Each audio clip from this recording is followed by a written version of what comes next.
Pirates didn't usually wake up one morning and say, "Yep, today I'll become a pirate." It was more like life slowly pushed them toward the sea.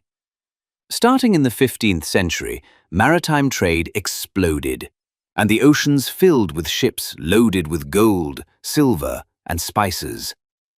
The sailors working on these ships, however, were paid terribly, treated worse, and often commanded by captains with serious anger issues. At some point, some sailors began to think, "Why am I starving while that ship over there is full of gold?" That's how piracy gradually emerged. The funny part is that some of it was actually legal at first. Governments handed out official permits saying, "Go raid enemy ships and you can keep a share of the loot." In other words, some pirates were state-sponsored, just with a much darker payroll system.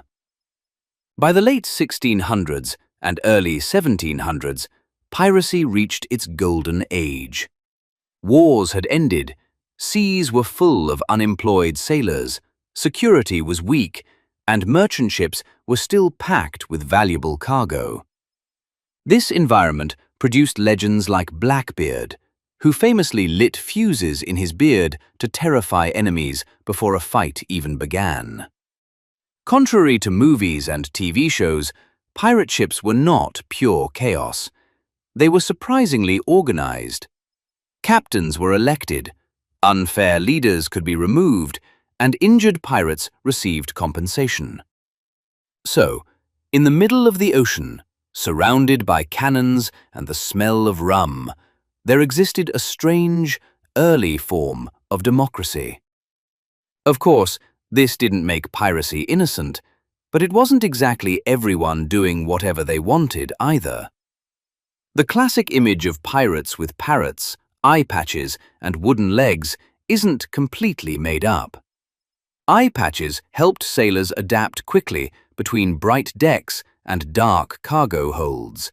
Wooden legs were often the result of surviving cannon fire, and parrots were brought back as exotic animals to sell. Eventually, governments decided, "All right, the joke has gone on long enough." Navies grew stronger, sea routes were secured, pirates were captured or made public examples of, and piracy slowly disappeared from the oceans. Pirates still exist today, but there's nothing romantic about it. No parrots, no sea shanties, just fast boats and ransom demands.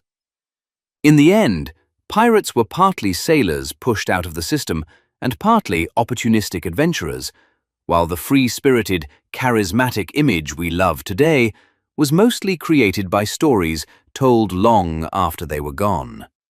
Still, let's be honest, a black flag waving in the wind does make something stir inside you.